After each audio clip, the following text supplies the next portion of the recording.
Venus kissed your eyes while sexy Sadie snored.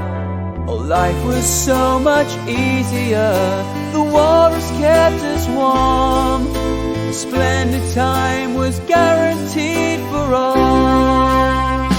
So play those ghost songs, the ones we love the best. Those old songs, they'll always stand the test of time. Those melodies will always be a part of you, a part of me.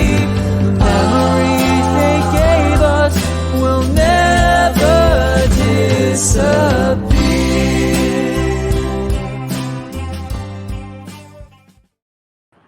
Hello and welcome. Welcome to London. You are live in London. Welcome to the Celebrity Spotlight. Tonight we have our special guest is Clem Cattini. Now, if we were to say that Clem is a mega music celebrity, we'd be falling short of what we could be calling him. I'm going to go through, for those that don't know, what Clem did over the last 60 years. I'm just going to give you a very quick overview as to the importance of our megastar tonight, Clem Cattini, the session drummer to end all session drummers. Before I do so, I just wanted to also remind you of the tours that we've got on this Saturday. We've got the Birth of the Rolling Stones. No, we haven't. We've got the Beatles in West London tour. We have a couple of special guests on that as well.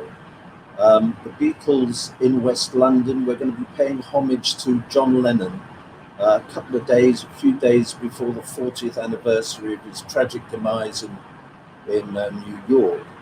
And on the 3 o'clock tour, we have Leslie Ann Jones, who's just written a book about John Lennon, or Who Killed John Lennon is actually the title of the book. And we also have coming on the tour is the Beatles' lifelong friend, Tony Bramwell. So you can access those tours from anywhere in the world via Zoom. So a little bit about that later. I'll give you the link as to how to find those. But today is about Clem Cattini, our special guest. My name is Paul Endicott from Music Heritage London and the Swinging 60s tours and events. And over the last 4 weeks or so, we started putting these throwback Thursday night interviews or celebrity spotlights with some of the greats from the 60s music. And tonight is no exception. Now, some of you on this live stream may not have heard of the name Clem Cattini before, but his vast history and heritage of the music that he's been associated with is way too much for me to remember. So I'm going to use a little crib sheet here and just give you some idea as to the music that Clem has played on over the last 60 years. He started off at the Two Eyes Coffee Shop, which is arguably the birthplace of British rock and roll. It's associated with Sir Cliff Richard, with my old squash mate, Tommy Steele. And that's where Clem started. He went on to be the drummer with Johnny Kidd and the Pirates, and that famous hit, Shakin' All Over, which I'll tell you a little bit about later, I'm sure. And then with Joe Meek, he was the in-house drummer. In 1961, the great hit that Joe Meek produced by the Tornadoes, and we'll come on to the name of that, Telstar. But in 65, it was when Clem Cattini went on to become a session drummer that he started playing with the list of bands that is just phenomenal. And I'm going to name some now. The Kinks, the Herman's Hermits, Dusty Springfield, the Merseys, the Bee Gees, Lulu, Marianne Faithfull, Tom Jones, PJ Proby, the Hollies, Paul and Barry Ryan, Gene Pitney, Donovan, The Love Affair, Jeff Beck, Engelbert Humperdinck, the Ivy League, Edison Lighthouse, the Yardbirds. I'm cribbing a little bit here, as you can tell. Mark Bolan, Clodagh Rogers, Keith West, the Flower Pot Men, Georgie Fame, Ralph McTell, Joe Cocker, Brian Auger. And that's not all. In the 1970s, you played on recordings for Marvin Welsh and Farrah, Lou Reed, Cliff Richard, Justin Hayward, Phil Everly, Julie Covington, Alvin Stardust, the Bay City Rollers, the Wombles, Brotherhood of Man, Christie, Demis Roussos, the Goodies, Sneffy the Sykes, Paul McCartney, Hank Marvin, Mike Batt, Mike Berry, my good old golfing buddy Mike Berry.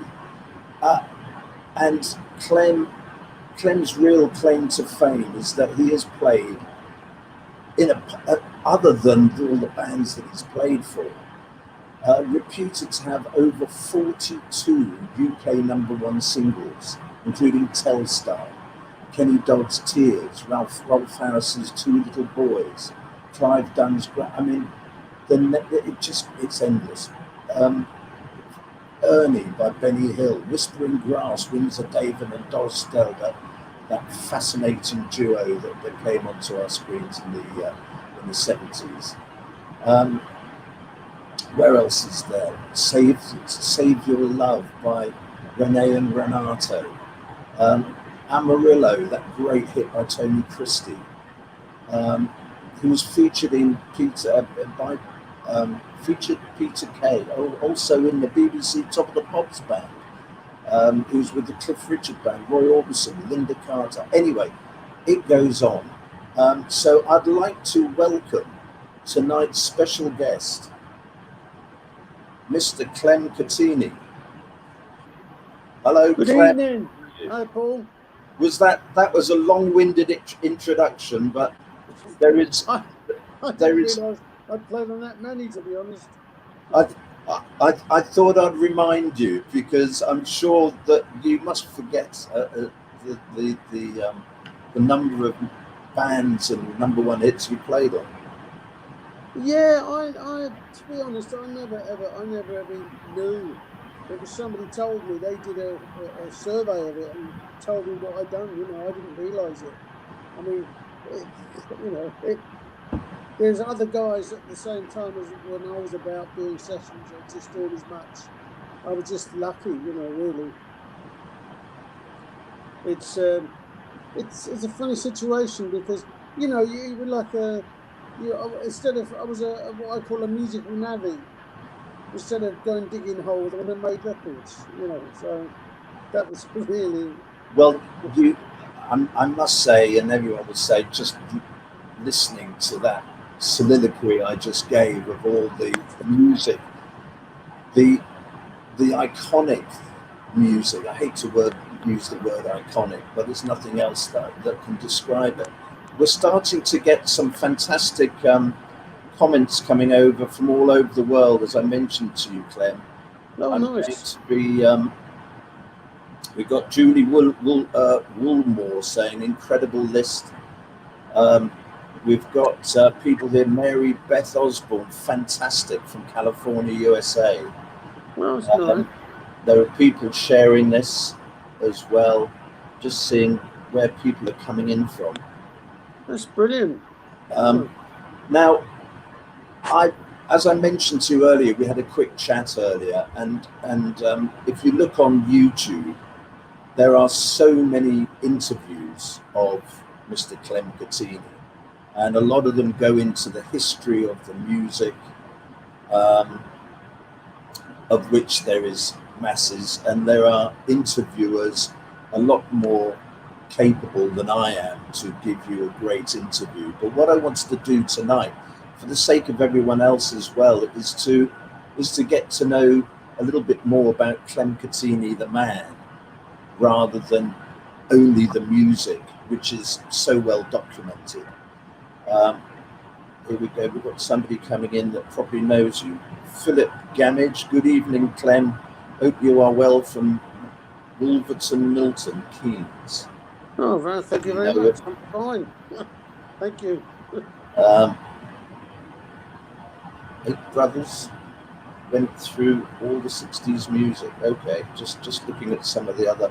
Yellow River, does that ring a bell? Absolutely, yes. Another one of mine, I believe. Another one you played on. So, Yeah. so welcome, Clementi, Anselmo, Agostino. That's it. Lovely. Well said. Well Che said. cosa fai? Hey, Bene, yeah. we share a Mediterranean link there. Yeah. Today, Clem, I really wanted to highlight the other people that you've worked with, the other people you've inspired. For example, and something I know from your past is you're a patron of something called Song Unite, Yeah. which is supporting young adults who have additional needs. Yes, yes. And Absolutely. I just want to take this opportunity in playing a little screen here, share my screen. I'm going to play you something here, which you will remember. Great. Here we go.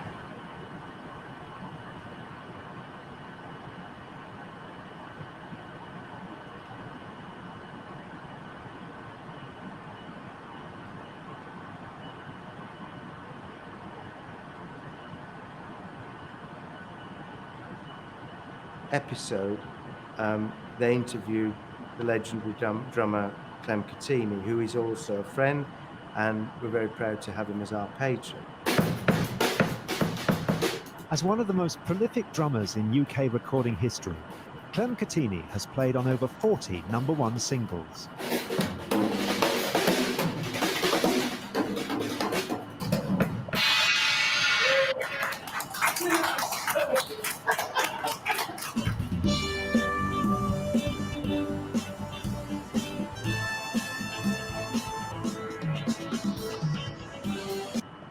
Yeah, great.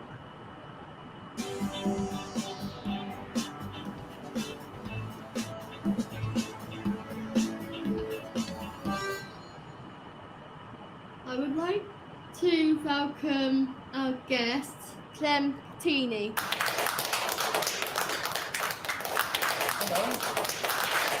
How long have you been drumming? Well, that's a question I'm going to ask you. How long have you been drumming, Clem?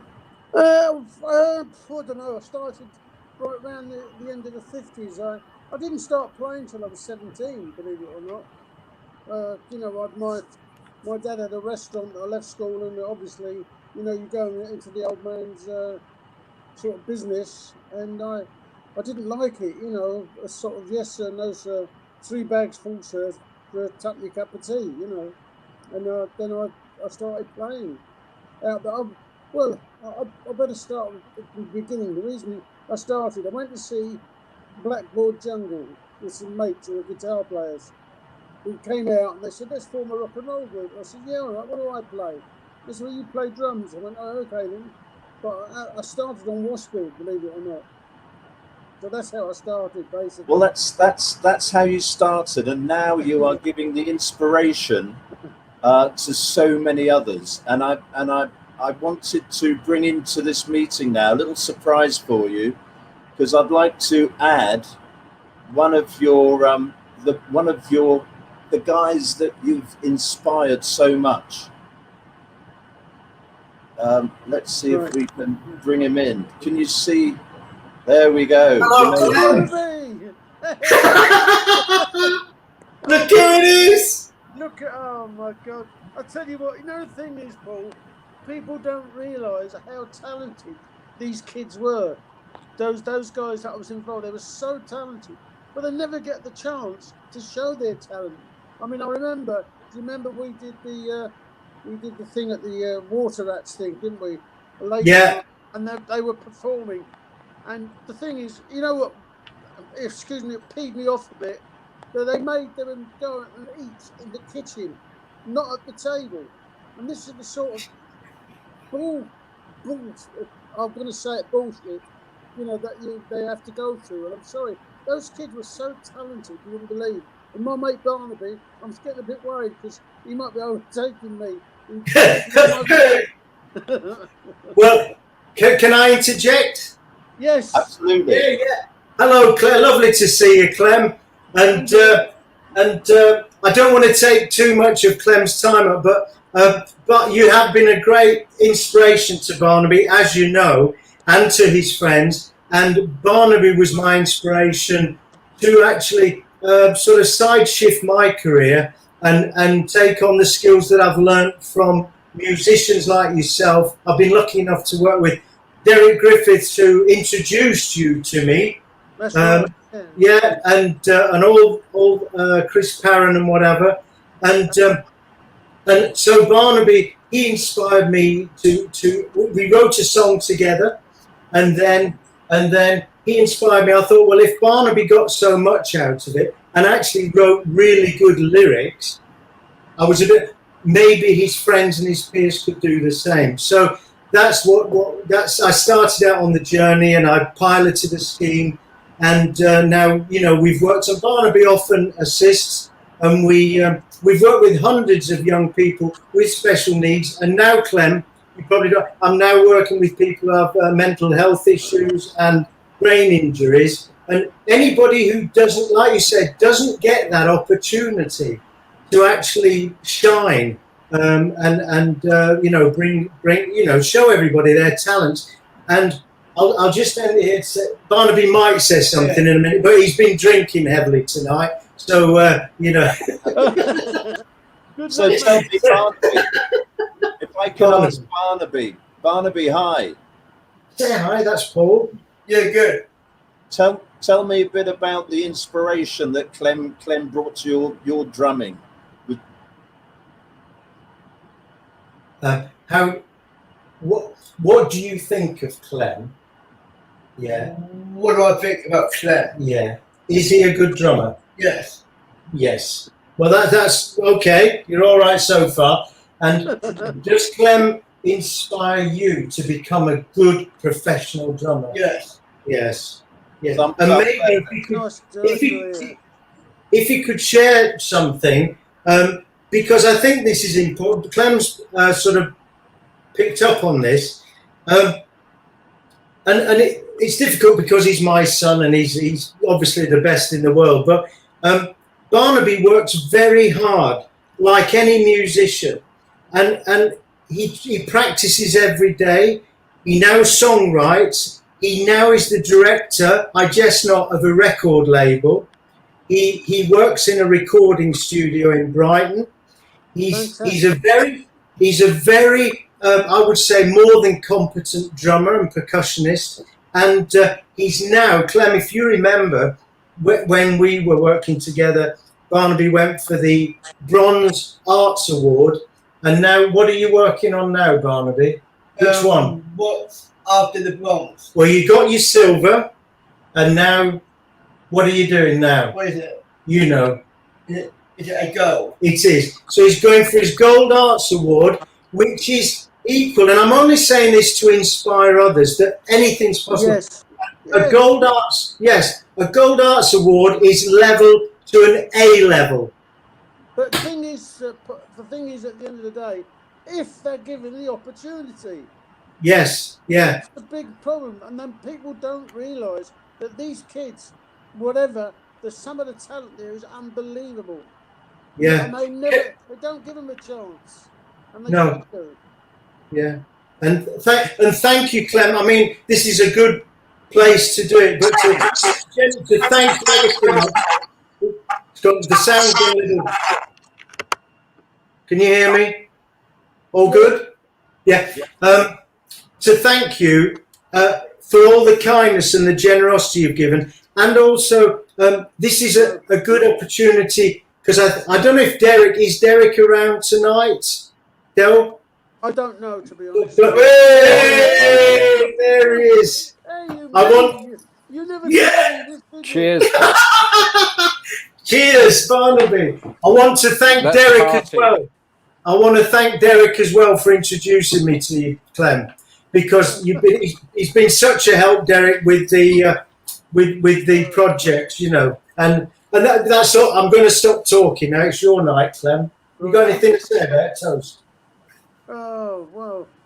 Can I leave it on one plug for Barnaby? Absolutely. He's got a fantastic song out called. He wrote it in lockdown.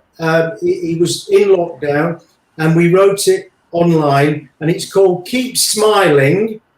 And all you have to do is go to YouTube, put "Keep Smiling" and Barnaby at YouTube, and it'll come up. And I guarantee everybody looking, it'll put a smile on your face. No, Well, that's fantastic, Chris. Thanks for coming on. Thanks, Barnaby, for coming on. Really appreciate Cheers, it. Barnaby. And, All right, Cheers, boys.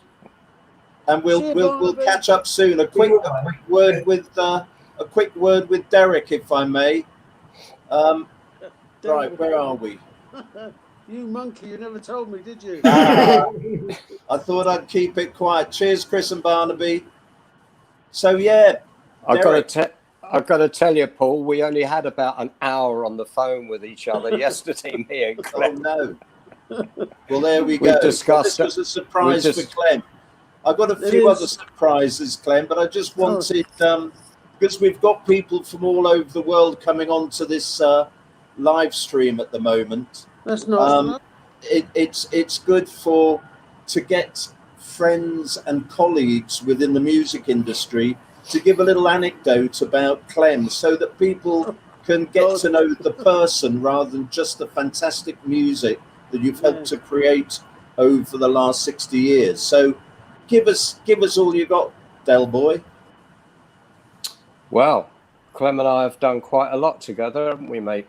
We've certainly run a few miles together, haven't we? Musical miles. We've been around the country a few times and on tour. And I was very pleased to be asked to play on his 50th anniversary album, which was a stunner. You should get to hear that. It's Clem's. It was such a difficult pad, but I mean, to watch Clem in his comfort zone was a privilege. I mean, what people don't realise about Clem, and he underplays, is what a good reader he is. Which comes with doing the studio stuff. But I mean, he's a rock and roll urchin who chose. But talking about opportunity, you see, his opportunity came the hard way, through the knocks and the scuffles of doing session work and finding out, you know, you there's no tension like being found out in a studio. And Clem has got some extremely amusing stories about sessions with the London Symphony Orchestra, etc. But I won't bother to tell them because he'll tell them much better. But from that, he virtually self-schooled himself to become a very adept studio musician. And you'll pardon the language here, but he got to the stage where he could read fly shit. Well, sort of. In fact, actually, if there was a fly crawling across the page, there might be the odd quaver stuck in. So tell me, Del Boy. Del, in fairness, a lot of it is to forget the fly bit and just concentrate on the second part that I had to play as well. So if you've got one lasting memory of Clem that you can give out to the international audience who are coming in, listening to this, what little anecdote would it be? A short one, Del? And a clean one. And a clean one. Well, not necessarily clean. Maybe it's before the watershed. Well, I remember when we were doing a London show together, the Rocky Horror Show, which was at the Piccadilly Theatre, and it was big theatre that. They built a gantry behind the stage out of scaffolding, and it was about like going up to a 2-bedroom house, you know, a 2-story house. And we had to climb up this rickety ladder every night and down again during the interval. So I always remember us convening on the top of this scaffold boarding, and the curtains would open and there we would be revealed to the audience. The producer made the mistake of providing the band with a bottle of champagne on the first night. And we got so much into the champagne habit, we used to buy a crate of it a week. And we made a pile of champagne bottles, which meant that we were invisible to the audience. And the cast loved it, we loved it, but the management removed it in the end. But there you go.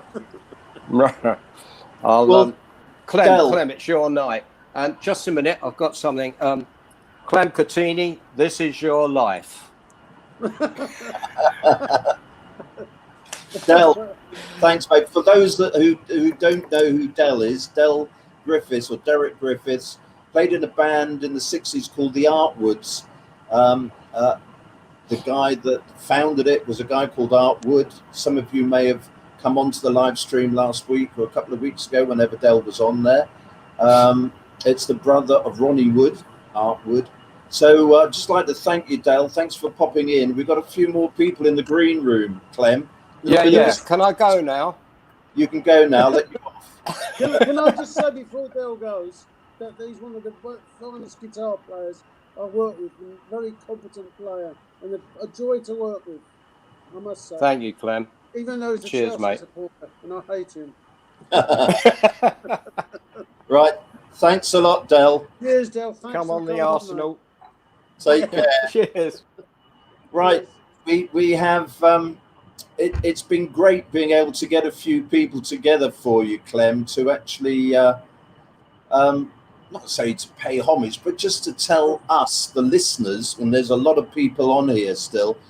We've got over 134 listening to us live at the moment from all around the world.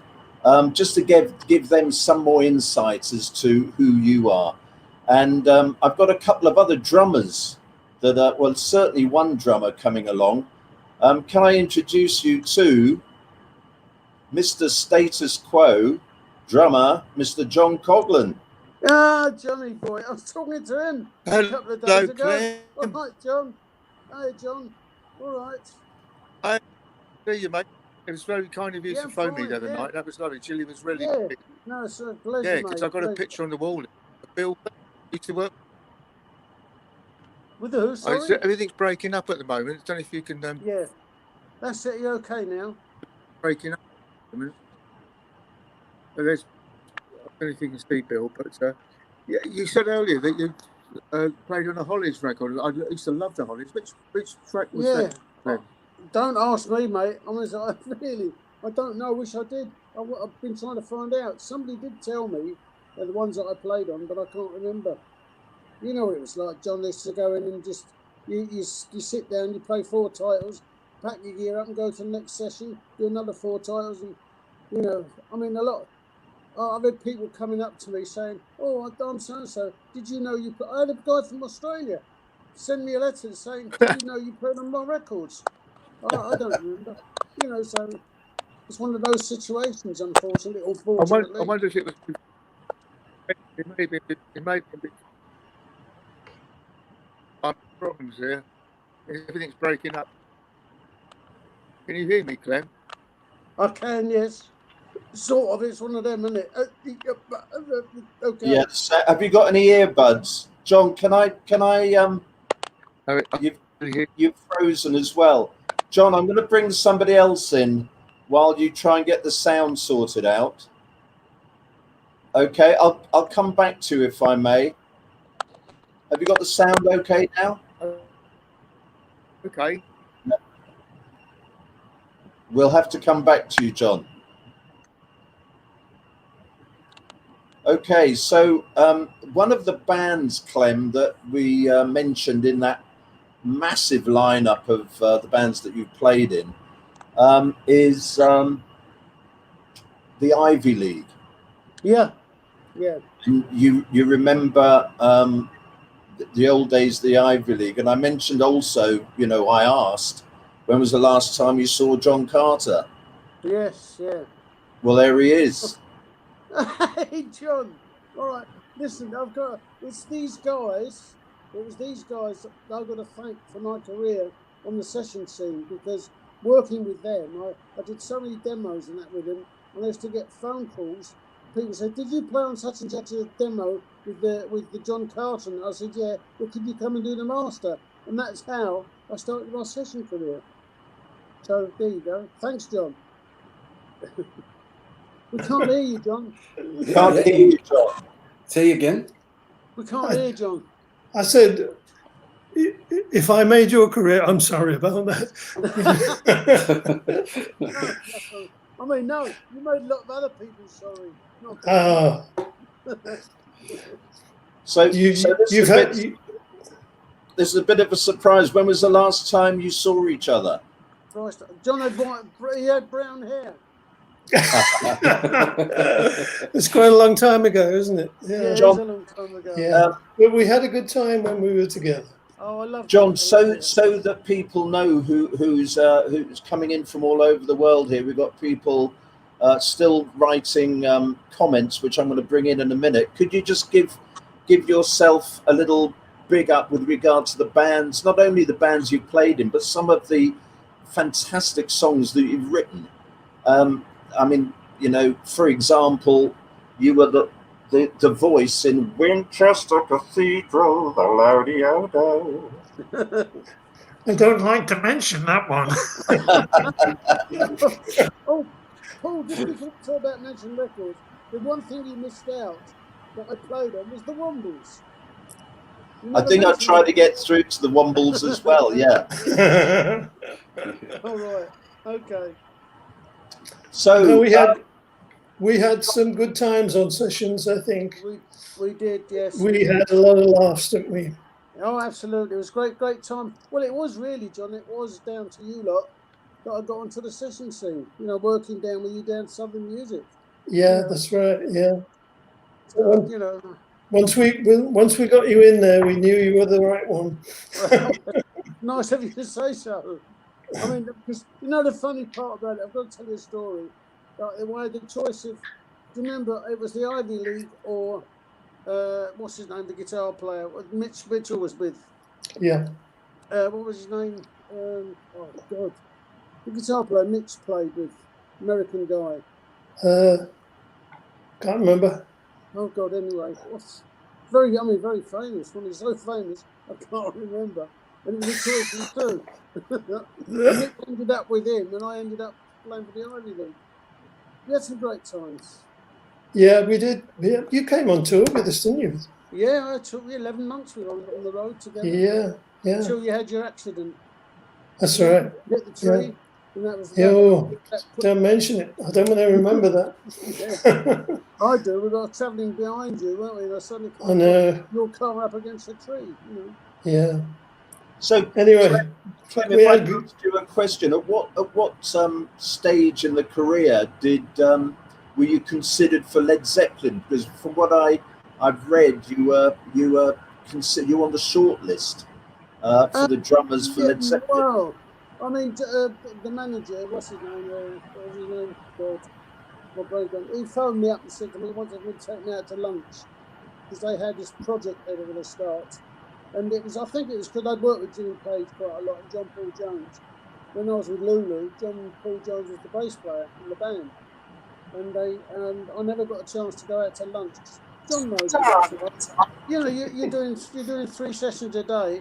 You didn't have time to go to lunch. Never about to go out to lunch. And those things. I never went to lunch. And after the Zeppelin got to #1 with their album, he phoned me up and said to me, "You know what it was?" I said, "Was it Zeppelin?" He went, "Yeah." So, but to be honest, I couldn't see myself running around the country sticking stuff up my nose anyway, you know.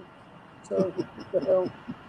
You know, you make a decision, you stand by it, you So know. John, what is your one lasting memory of playing with Clem or going on the road with Clem?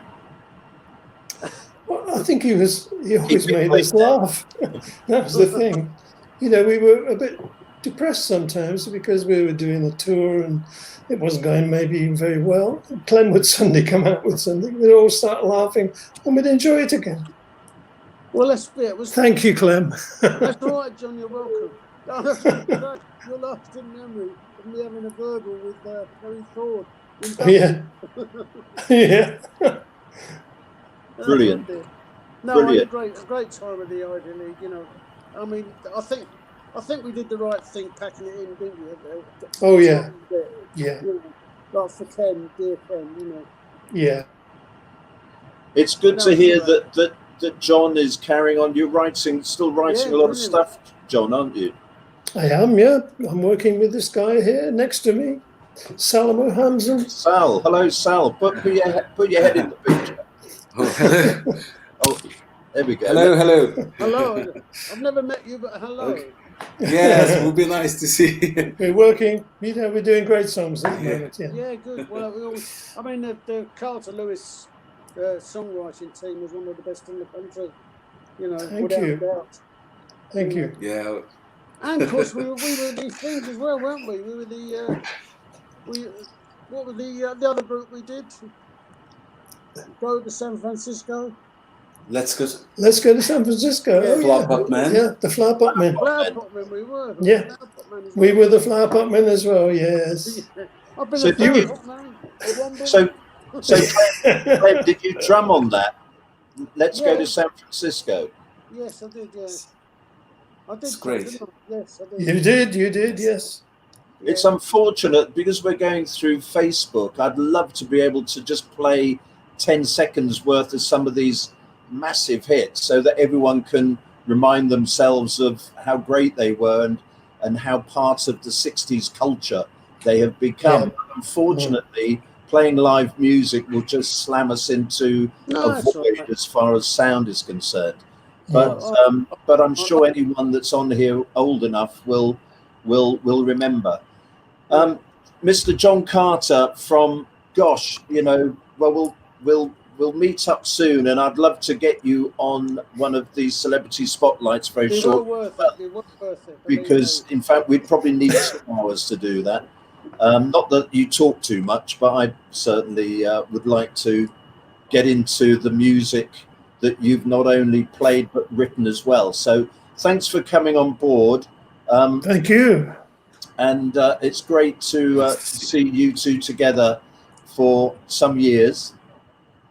Give you all lovely Yes. my regards, John, won't you? I will do. Yes, I will do. She's just in the kitchen cooking dinner.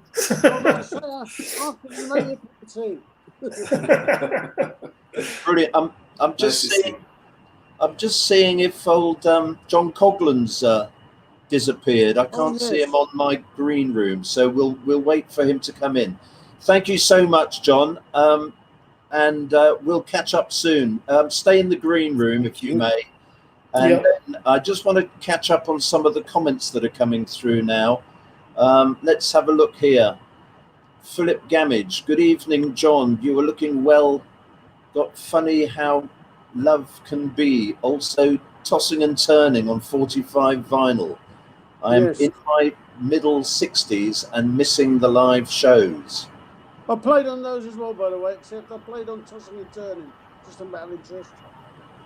And funny how love can be? No, I don't think I did Funny How Love Can Be, no. Was that Flower Pot Men or Ivy League? No, that was the Ivy League, just before I joined, yeah. Brilliant. Okay, there's some more comments coming in. These are coming in from all over the world. It's good to hear all about behind the scenes. Absolutely is, because these are the sort of things that you don't hear. We've got one here, Mark Wright. Hey, Clem, tell them about backing up Michael Jackson. Oh yeah. That was on Top of the Pops when I was in the Top of the Pops band, which was highlighted as one of the worst bands in the world. The Top of the Pops Orchestra. No, it was there with the Jackson 5. I think it's still on YouTube. I think it's what was it called now? I can't remember the name of the song. I'll think of it in a minute. There are so many. There's so many bits. We do the tours all around Richmond, and the Richmond Jazz and Blues Festival, for example. And there's some fantastic footage there of the bands that played between 61 and 65. Margaret Moffat, brilliant that you are giving encouragement to youth. Well done. That's very nice. Absolutely. Absolutely. Absolutely right. Big hi, Clem. You are looking and sounding well. Keep rocking, sir. Thank you, John. Curtis. Very nice of you to ask. Yes. Well, I don't play anymore. I must admit, I did retire. Through health problems, but you know, I don't go around the country hitting things anymore. Let's put it that way. Because I remember when my daughters asked me what I did for a living, I didn't know what to say. I just said, well, I just hit things. That was the only explanation I could think of at the time. Brilliant. I've got a question here, Clem, for you. Oh, that's Sal. Did you play for Carter Lewis and the Sun? Did do, yeah. Yes, I did it. Yeah, originally I did demos with them down at Southern Music. Yeah, that's before the Ivy League. There's Lizzie Christie. Clem, did you play on any Mark Bolan? Yes, I did. Yes, I did. Do you remember which one or ones? Good. No. Which one? I can't remember the first one. I can't remember what it was called anyway. I can't remember it. I can't remember the title. What was it? I remember the guy ringing me up who produced him first of all, and he said to me, "I'm making you a star again." I said, "What do you mean?" He said, "Well, I'm putting all the Mark Bolan stuff out again." So he told me that I played him, and so I can't remember. Brilliant. I see we've got John Coghlan back. Mr. Status Quo. Let me bring him into the meeting here. Hi, John. Okay? Hi. That's brilliant. Oh, mate, yeah, I consider this break. And it's lovely to see you again, Clem, as we always do at the old boys' lunch. You know, don't we miss it here? Yeah, we do miss it, don't we? You know, it's the thumpers and bangers and writers and whatever it's called. It's great because you get all these fans saying, "Well, where is it? Where is it?" Of course, no one's going to tell them where it is. No, exactly. Brian Bennett turns up. There's everyone's there. And, you know, it's lovely. Bruce Welsh, it's great fun. It's a good day, isn't it? It's a good day. Yeah, it is. And then one day, was you there, Clem? I thought it showed when someone turned up with a red double-decker bus. Yes. Yeah, I remember that. Yes. Stop it now, John. Stop it. I wonder who that was. I didn't get invited to stand on the footplate at the back. You missed out big time, John. Yeah. Now I'm promoting the photograph with another thumper, old Kenny Jones. It was great to have Kenny Jones standing beside Brian Bennett with Bruce Welsh on the other side on the platform of the old Route Master swinging 60s London tour bus. What a day that was. Lovely. I was inside the restaurant. I didn't get invited to come out. Next time. Right. No, I was too busy drinking Young's Bitter. I'll be joining you next time, John. I tell you, definitely. That's very true. Yeah, very true. Yeah. What I said earlier was you said earlier, Paul said earlier, you played on a Hollies record. Was that before Just One Look? I can't remember. I know when Bobby was ill, and they were doing some sessions. Yeah, Bobby was ill. Bobby Elliott was ill, and they got me in I wanted to finish the album, but I can't remember what titles were on. I'd love to find out myself. You know, there's lots of. I mean, I didn't even know. I was told recently. Yeah. I played on some original Stones records. Wow. So I've been told. I didn't know, you know. Oh, that's great, mate. Yeah. So, I mean, I like also what you did on Gerdie Man, Donovan.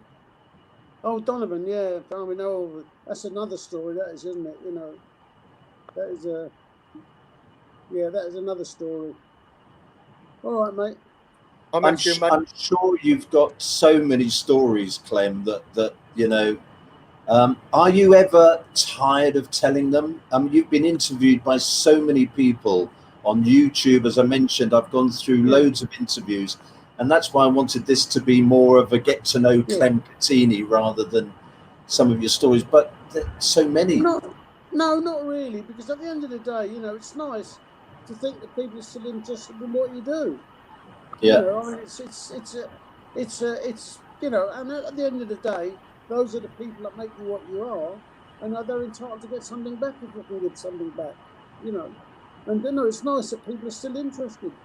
You know, I mean, like I said to some of you, I'm a yesteryear's shabby rock and roll hero. You know, so, and it's nice that people are still interested. This is good. Yeah. I want to just show you a very quick. You can stay online there, John. Joe Meek was a big part. It was the tipping point for you to a certain extent. Yeah. I just wanted to play for those people who have just come on stream and are watching this from all around the world. I just wanted to show you a little bit of a clip about Joe Meek. You actually went to visit the old studios recently. I'm just going to show you a bit of that now. Okay. I can't remember. I can't believe that I sat in that studio doing things for that long. So how does Clem Cattini remember the Holloway Studios in the 60s? It was basically a front room. In the front, which was overlooking the main road, was the main studio. And then next to it was like a little room where he had his equipment. And then there was, past there was a toilet and bathroom which he used as an echo chamber. It was literally a flat above a shop. Have I the right to hold you? The Staircase 304 has a hit record to its credit. The thumping sound on the Honeycombs hit Have I the Right came from the sound of Joe Meek stamping on the point where the stairs make a 90-degree turn. I just had to try this out for myself.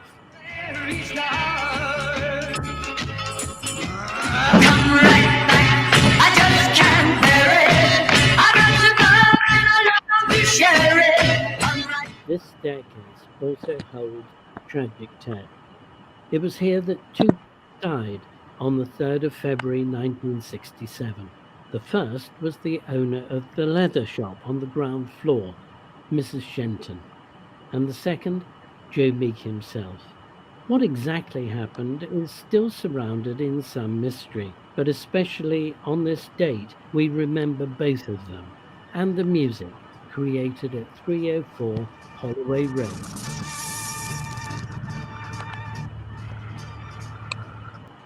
Well, there we go.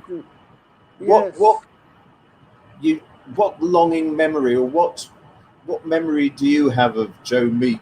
Just one that springs to mind. I mean, I'm sure you've got loads, but the memories of working at Holloway Road there. It could be difficult at times. Joe had a quirky sense of humour. He could be 1 minute he could turn just like turning it, opening the door, and he'd be a different person.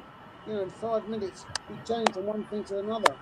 He's very short-tempered at times, but that was, I think, down to the fact he never slept. When one of my big memories, of course, is when I got when we released our second record in England, which was Globetrotter, which I didn't like, and I still don't like. I said I didn't like it, and he threw me out the studio and threw a tape recorder at me, which followed me down those stairs that you saw in that clip. Yeah. And there's me running down the stairs, and it went through the door. In the film, they got it as I threw it out. They threw it out the window, but it wasn't. It was the door. Yeah. It was through the door. It looked more spectacular out the window. And it just missed the guy who was playing your part. What was his name? Yeah. Corden, wasn't it? Oh, James Corden, yeah. James Corden. Yeah. So, Mr. Coghlan, you've obviously seen Clem quite recently, or certainly on Zoom, because you had the party with Leslie Ann Jones, etc. recently, your Zoom meeting. Have you got any little anecdotes you can share about Clem before we move on? John? I'm having a terrible problem hearing you now. It's still breaking up. Can't hear anybody. Yeah. Really? Can you hear me now? No? I don't know whether it's... It's great to thing. Clem, can you hear me okay? I can hear you Mate, fine, it's yeah, phone. no problem. It's phone, Yeah. you know. All right. John, listen, it's been a pleasure. We'll have to catch up soon. I'm going to read a few more of the messages that are coming in from all over the world. But thanks for joining us. I'll pop you back in the green room, if I may, and we'll catch up soon. See you later, John. See you later. Good to see you again. So we have some more messages coming in. Philip Gamage. Good evening, John. I saw you on TV. Oh, that's John. There's one for John there. Oh, well, Saw you on TV. Well, John will be able to get that on a 60s show, playing pictures of Matchstick Men on top of the pops. Friend of mine, Stuart Bailey, a big fan of Status Quo, and I've seen you. There we go. So, John, we'll have to get you on sometime as well on this celebrity spotlight. Hopefully, we can discuss that another time. Right, let's have a look at some other comments we have here. Is that you? Is that you shouting on the backing track of "Shaking All Over"? Yeah, well, I played on it, yeah. So, I mean, if you listen to the drum thing in the middle, you'll find me singing over what I was playing. If you listen carefully, and I do apologise for my singing. Yes, I was Phil. Yes. Barnaby's just come back saying hello again, Clem. I forgot to ask, did you have burnt toast for breakfast today? Tell us the story. Well, when I was doing these, I did that video thing that you showed. I stayed at Barnaby's house, and in the morning he made me some toast and burnt it. So it became a bit of a joke, and me eating burnt toast. So that's an injury. Yes. No. I don't have toast anymore, Barnaby, in the mornings. Good, especially burnt toast. Especially excellent. Burnt. Well, Clem, it's been an absolute pleasure, mate. I really am thrilled. We try and keep this to within an hour for these live streams, and the hour just simply goes past so damn quickly. No, thanks for asking. I've purposely not asked you so many questions about bits and pieces of music. We were talking earlier about golf, and the fact that you got down to 11 handicap at golf. It's worth spending a minute or two on as well. I'm sure you've won a few longer. Yes, got a few trophies. My ambition, as I said, was to get down to single handicap, but I never made it. You know, it all went wrong. I started getting problems with my balance and things like that. So, you know, that's c'est la vie. That's C'est la vie. C'est la vie. Well, it's great. It's great to have you on board as a guest, and an hour sitting in front of your tablet is probably long enough for you. In fact, no, it's fine. You've been on here for an hour and a half. As I said, Paul, it's nice that people are still interested in what you've done and what you're doing. You know, so it's humbling, actually. You know, so. Oh, hello, Luigi. There's a guy with an Italian name from Germany. Hi, Luigi. Yeah, Luigi Gonzalez. Hello. Hi, Luigi. So we've got loads and loads of people still. Oh, that's Lizzie again. Thank you, Lizzie.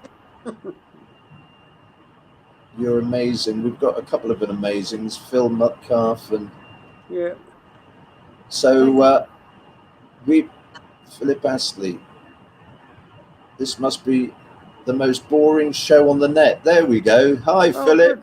Thank you, Philip. You got to give the good and the bad. Some people aren't into the history of music. There we go. But they do like to listen to it. So I think it's quite nice to understand, you know, the reasons why, and to meet the people that created such masterpieces. So, Philip, you know, see you another time. Now, I'm just going to go on to the outro now, Clem. So it leaves me, in fact, I want to pull everyone in, if I may. Let's see if we can, how many people we can get on there to say thanks so much for joining us all. Clem, thank you very much for coming on board. Thanks, guys, for joining us tonight. I really appreciate it. Wave to Clem, Barnaby. Last goodbye to Clem. See you soon. Yeah, thank you. I'll take a picture. Oh, that's a good idea. Let's get Cheers, the old. Clem. Yeah. There we go. That's a good idea. Whoever thought of that. So thanks, guys. I'm going to say goodbye to everyone now and remove you from the green room. Thanks, Clem, for coming on board. Thanks, guys, for joining us for this little surprise for Clem. And I'll look forward to seeing you soon, Clem, and we'll speak soon. Yeah, okay, yeah, no problem. Yeah. Great. Take care. Cheers, mate. Thank you. Take care. Stay. So, ladies and gents, as I said, on Saturday, this coming Saturday, the 5th, if you want to join us on the Beatles in West London tour, I'm just going to bring on a little banner here that has the details of that. Here we go. That's going to be a 90-minute tour. We take you to all the film and photographic locations that the Beatles used in West London. We have the special guests on, Leslie Ann Jones and Tony Bramwell. Tony Bramwell was the videographer, the road manager, and lifelong friend of the Beatles. So he has got some stories to tell. So if you're interested in the Beatles and their time in London, please hop on to the Beatles in West London tour, and you'll find the website there, the web address down the bottom. I'd like to thank all our guests on again today, and obviously our special guest, Clem Cattini. Next Thursday, our guests, we have two for the price of one. Our guest next week is Sylvan Mason. Again, a name that you're probably not familiar with. She's the lady that co-penned the hit song Delilah for Tom Jones. And Leapy Lee had a #2 hit in 1968, which many of you will remember, Little Arrows. So please join me next Thursday for Celebrity Spotlight. Here, 7 o'clock. My name is Paul Endicott from Music Heritage London and the Swinging 60s tours and events. Have a great time. Stay safe out there and look forward to seeing you, if not on Sunday, certainly next Thursday. Cheers then. Bye.